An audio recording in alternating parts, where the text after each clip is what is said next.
They whispered her name long before anyone dared say it out loud.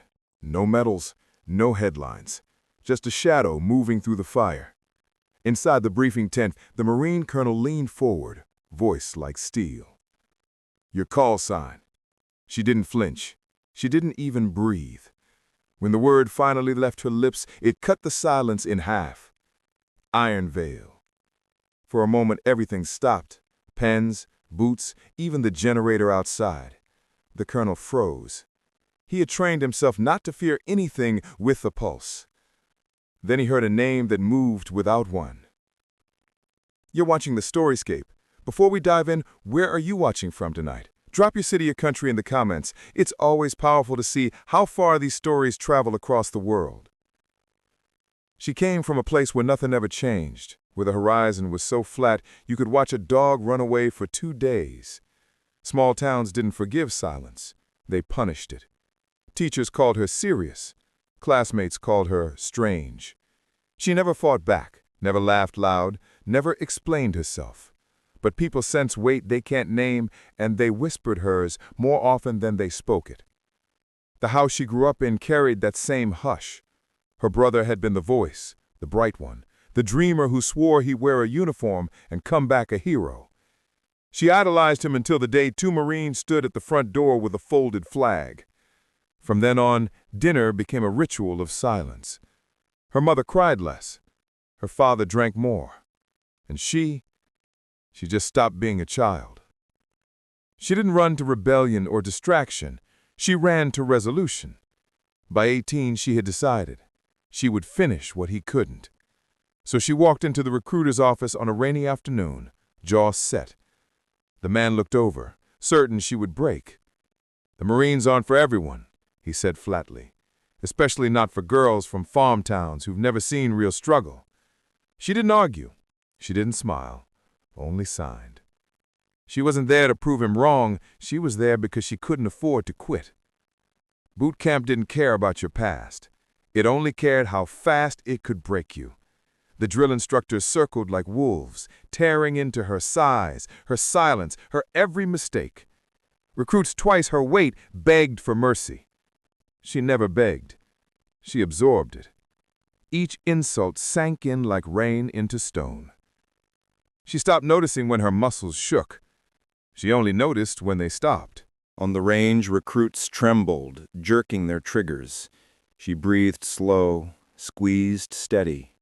Each shot landed where she wanted. Then another, then another. A pattern began to form, tight, merciless. Instructors noticed. They didn't praise, but their silence hung heavier than their shouting. Respect doesn't always roar. Sometimes it pauses. During field exercises, she moved different. While others snapped twigs and revealed positions, she seemed to disappear. Cadre tasked to ambush her squad found themselves ambushed instead. Recruits muttered "ghost" behind her back. She ignored them. But the whispers grew, and an instructor said it out loud one night. "Veil. She moves like a damn veil. Doesn't break either. Iron." Nobody argued. The words stuck. A name wasn't given her. It was forged out of what they couldn't break. Graduation arrived. Families filled the stands with cheers and tears. Her mother's eyes were red. Her father's nod was so small it could have been mistaken for nothing. But she didn't stand for them. She stood for the promise she had whispered under the stars. After the ceremony, when the crowd thinned and the deck emptied, she lingered, alone. She let the silence settle around her and pictured her brother standing there, grinning in uniform. She didn't smile. She didn't cry. She just whispered to the wind, "I made it. I'm ready." The Corps hadn't officially given her a call sign yet, but the whispers already had. And whispers, once they spread, are hard to kill. Soon, a battlefield would test whether Iron Veil was a myth whispered in training or a legend sharpened in fire. The School of Infantry didn't wait for pride to wear off. Graduation cheers still rang in some recruits' heads when reality slammed into them. "Forget your parade deck," the gunnery sergeant barked on day one. "Here, nobody cares what you did yesterday. This is where we find out if you'll survive tomorrow." For most, it was a shock. For her, it was confirmation. She already knew yesterday meant nothing. Marches turned crueler. 20 miles under sun that peeled skin, 50-pound packs grinding shoulders raw. Some cursed, some stumbled. She just shortened her stride, found a rhythm, and refused to break pace. At the end, when others collapsed on the dirt, she stayed upright, face blank, chest rising slow and steady. It wasn't strength alone, it was refusal. Pain couldn't own her, it could only orbit around her. Marksmanship training refined what boot camp had already whispered. Wind, rain, poor visibility, conditions that bent bullets for everyone else became part of her calculation. On the line, Marines swore under their breath as rounds drifted. She simply adjusted, squeezed, and carved impossible clusters dead center. One instructor broke formation to stare at her target sheet. "You know what this is?" he asked. "Accuracy, sir," she answered flatly. "No," he muttered. "This is unnatural." The nickname stirred again. First veil, now carried with a new edge. Iron, because nothing shook her hands, nothing bent her focus. Urban combat exercises separated those who could improvise from those who froze. Mock villages filled with smoke, screams, door charges echoing like thunder. Teams lost cohesion, yelling over each other, firing wild. She didn't yell. She didn't wait. She moved like a blade through the fog, every corner a calculated angle. Once, her fire team was ambushed in a hallway. Panic swallowed their voices. She slid low, flanked the threat, and neutralized every target before anyone else fired a round.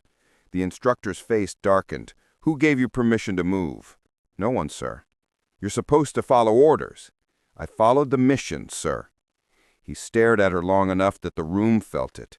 "Don't get yourself thrown out. You're too damn good." Orders could be broken. Missions couldn't. She knew the difference. Then came Survival Week. Recruits dropped into the wilderness with almost nothing, just maps, knives, canteens. Most built noisy camps, left tracks like children in snow, and were captured in days. She vanished. She built shelters low to the ground, moved at night, ate roots and insects without hesitation. Instructors couldn't find her. Her team returned gaunt, uniforms shredded. She walked back into camp alone, mud-streaked but rifle still clean. Someone asked, "Where the hell were you hiding?" She didn't answer. She didn't need to. By then, resentment had set in. Some Marines mocked her size, her silence. They called her strange, different, whispered she was more myth than Marine. She never rose to it. But on the range, on the marches, in every field drill, she outlasted them. Slowly, mockery died. No one wanted to joke about the Marine who never cracked. One night, during a night fire exercise, the legend crystallized. Darkness pressed heavy, targets popping from shadows. Marines missed, cursed, fired blind. She lay prone, cheek pressed to stock, eyes calm. One by one, her rounds found their marks, measured, precise. When the exercise ended, the instructor pulled her aside. "You've got something most don't. You don't panic, you don't hesitate, and you don't miss. That's rare." She nodded once. She already knew. Legends don't start with victory. They start when people realize you can't be rattled. Orders came soon after. She was being sent to a reconnaissance unit. Few women ever saw that path. Fewer still survived it. But her record left command with no choice. On her last night in training, Marines packed gear and laughed around card games. She sat on her bunk, breaking her rifle down piece by piece, hands moving like ritual. One recruit asked why she never spoke. "Talking doesn't save lives," she said. The barracks fell quiet, and that night the nickname wasn't just whispered, it was repeated, certain, passed from bunk to bunk. Iron Veil. Her next chapter wouldn't be drills or exercises. It would be the mountains of a war zone, where silence meant survival, and every whisper of her name would be tested in fire. The desert wasn't like the fields she grew up in. It wasn't forgiving, predictable, or soft. It clawed at lungs with dust and burned the skin by day, then froze bone deep by night. She had read about deployment in training manuals, but no book prepared for the weight of stepping into hostile ground where every ridge could hide a rifle and every shadow might be waiting to kill. Her reconnaissance unit was small, a dozen Marines hand-picked for endurance, discipline, and the ability to vanish into terrain. She was the only woman. The squad leader, Sergeant Harlan, was a man cut from stone, scar across his temple, voice like gravel. At the briefing, his eyes locked on her. "You're the rookie," he said flatly. "Yes, Sergeant." "Keep your mouth shut. Follow orders. Don't get anyone killed. That's your job." "Yes, Sergeant." He didn't smile. He didn't nod. He moved on as if she were just a question mark added to his roster. Their first mission came before dawn. The squad trekked into jagged mountains where enemy fighters had been seen moving weapons.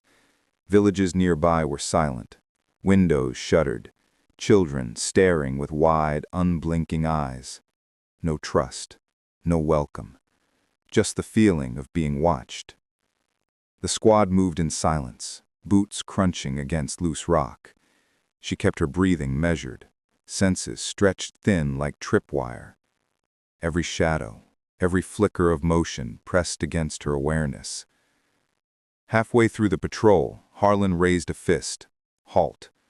Shapes flickered on a ridge. Then the crack of gunfire split the morning. Bullets shredded the rocks around them. Marines dove for cover, shouting. Her pulse surged, but her hands stayed calm. She sighted down her rifle, exhaled and squeezed. One silhouette collapsed. Shift. Fire again. Another fell. Her squad's return fire built into a storm, but it was her deliberate, surgical rhythm that broke the ambush. When the last shots echoed away, dust hung in the valley like smoke. Harlan looked at her, face unreadable. "Not bad, rookie," he muttered. It wasn't praise, but it wasn't dismissal either. Respect in the field isn't given with words. It's measured in who lives through the ambush. Days blurred into weeks, endless patrols under a sun that punished, endless nights on watch where the silence felt heavier than the dark. Some Marines cracked under the tension. Every rustle in the brush made them flinch, every shadow a phantom. She didn't flinch. She sat quiet, cleaning her rifle, eyes scanning. One evening, the squad entered a narrow alley in a tense village. They didn't know the rooftops were waiting. The ambush came sudden and brutal, gunfire raining from above. Chaos tore the squad apart. Some scrambled for cover, others fired wild into the night. She dropped to a knee, breath steady, and fired controlled bursts. Each shot clipped a rooftop rifle. Each pause bought her squad seconds to regroup. When the smoke cleared, Marines who hadn't even remembered her name started muttering it now, quietly, with respect. They didn't know who she really was, just that when bullets flew, she didn't panic. But the battlefield tested more than skill. It tested patience. Some nights she sat in silence, watching the stars over the desert. The same stars her brother once stared at before his last mission. She whispered to him sometimes, "I'm here now, Danny. I'll carry this for both of us." The defining moment came during a night reconnaissance. The squad was perched on a ridge, watching a valley where fighters were rumored to move weapons. Hours passed, broken only by wind. Most Marines fought sleep. She didn't. Her eyes caught a flicker near the tree line, too faint for anyone else. She raised her scope. Movement.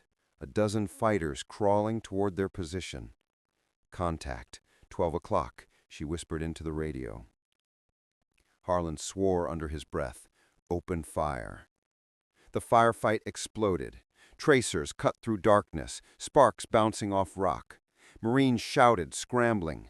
But through it all, she stayed deliberate. Each shot counted. She moved angles, shifted positions, never rushing. Fighters dropped one by one. When the last bullet fell silent, not a single Marine had been lost. Afterward, Harlan walked past the wounded, past the shaken, and stopped in front of her. For a long moment he said nothing. Then a nod, small, heavy, enough. "You kept us alive tonight." She didn't answer. She didn't need to. Legends don't begin in parades. They begin when Marines stop asking if you'll save them and start believing you already will. Word spread fast. Units at other outposts started hearing about the new recon Marine who didn't miss, who didn't break. No one asked her name. They just called her something else. Iron Veil. The nickname didn't make her proud. It made her wary. Legends could lift Marines up, but they could also crush the one forced to wear them. She knew that weight was coming. The valley ambush was only the beginning. The real trial waited in a killing ground that swallowed entire convoys, and Iron Veil would be the only thing standing between survival and silence. The order came down in hushed tones, passed across the operations table like a curse. A Marine convoy had gone silent inside a valley known to locals as the killing ground. No radio, no flares, no survivors confirmed.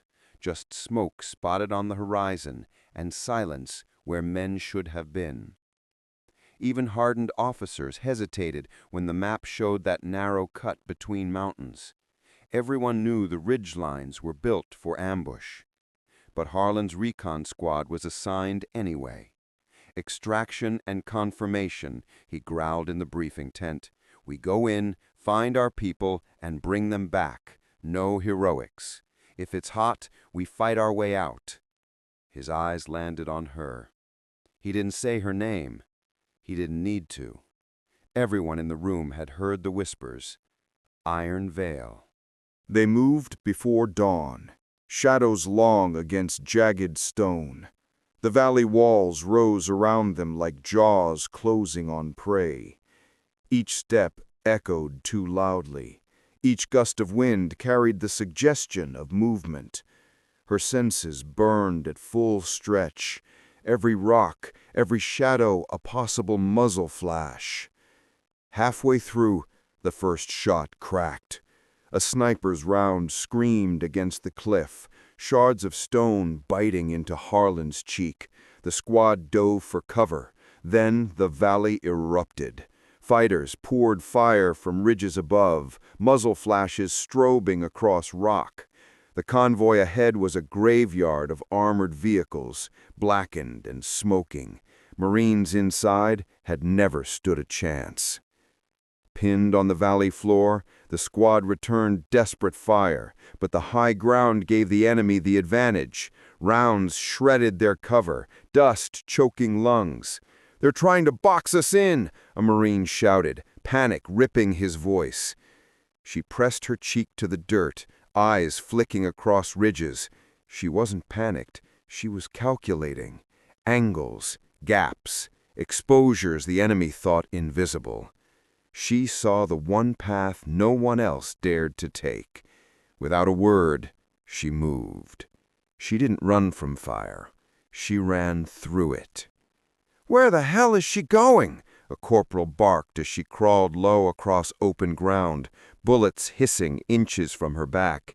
Dust coated her skin. Heat seared her lungs. She never stopped.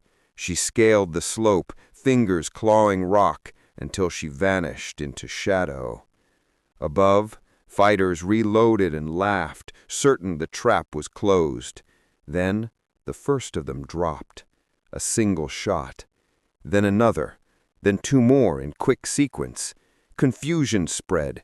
Men spun, searching for a ghost. She was already gone, sliding to a new position, her rifle cracking again. Below, Marines felt the pressure ease. Fire faltered. Panic among the enemy rippled down the ridges. Harlan seized the moment. "Push forward! Move!" His men surged, rifles blazing, emboldened by the invisible hand guiding them from above. Minutes felt like hours. When the last echoes faded, the valley lay silent again. Smoke curled from wrecked vehicles, bodies sprawled across stone. And then she emerged, uniform torn, eyes burning, rifle still steady. She walked down the slope calm as if she'd been patrolling, not dismantling an ambush alone. The squad stared. Harlan stared. No one spoke. The radio crackled at last. "Unit Bravo, status report."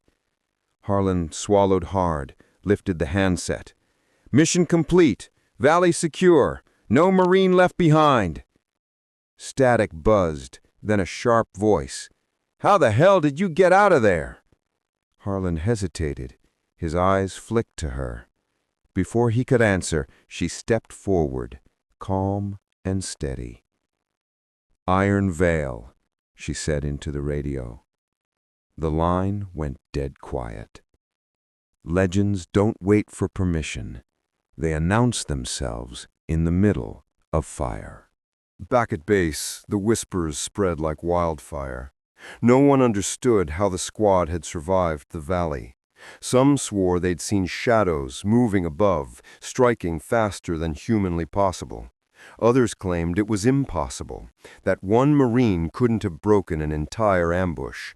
But all agreed on one thing: the voice on the radio, the call sign, Iron Veil. By morning, Marines across the FOB were already muttering it, some with awe, others with disbelief, all with respect.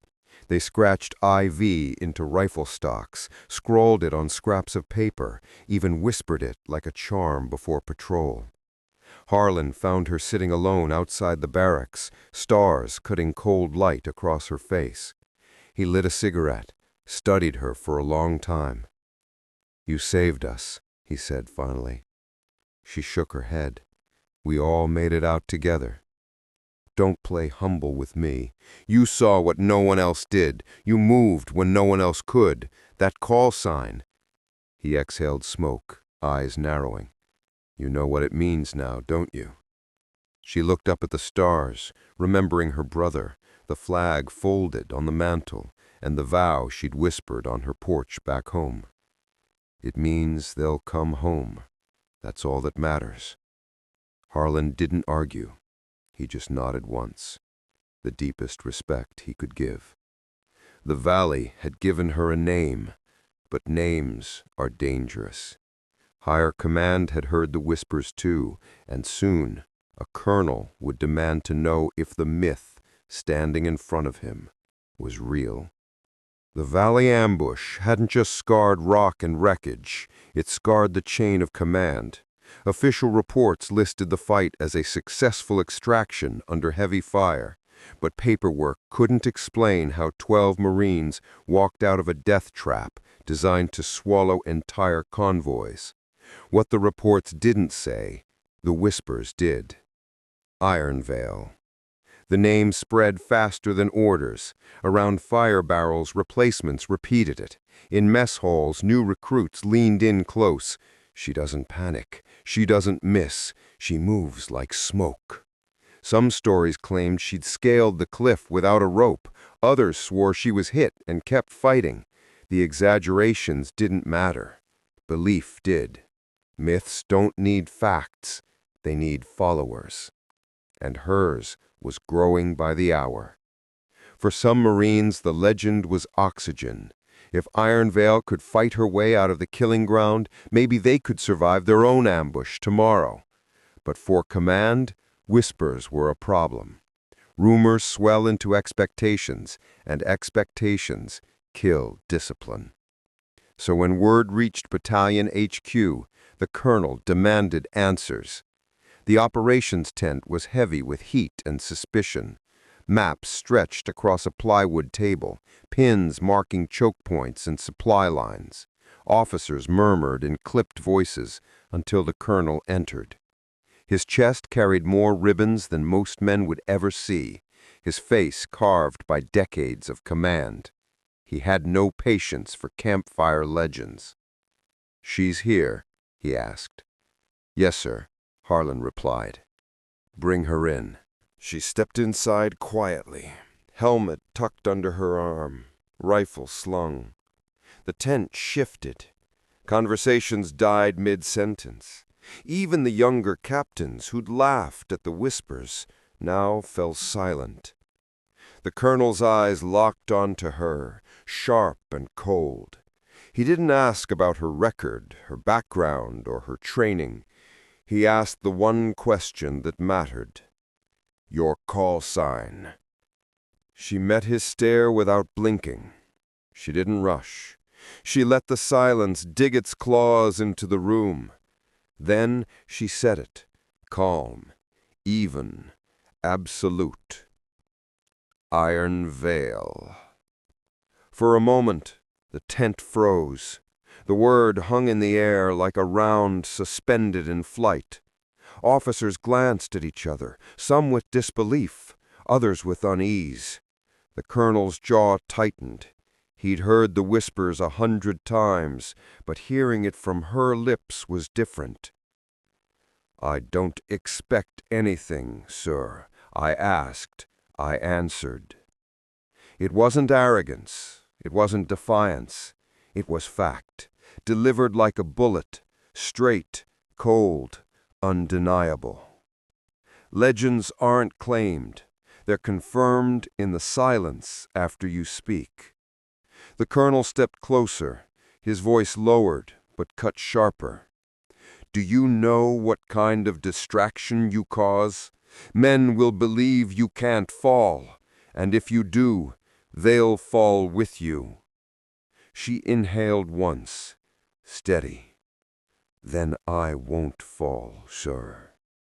He froze not because of bravado, but because there was no bravado at all, just certainty.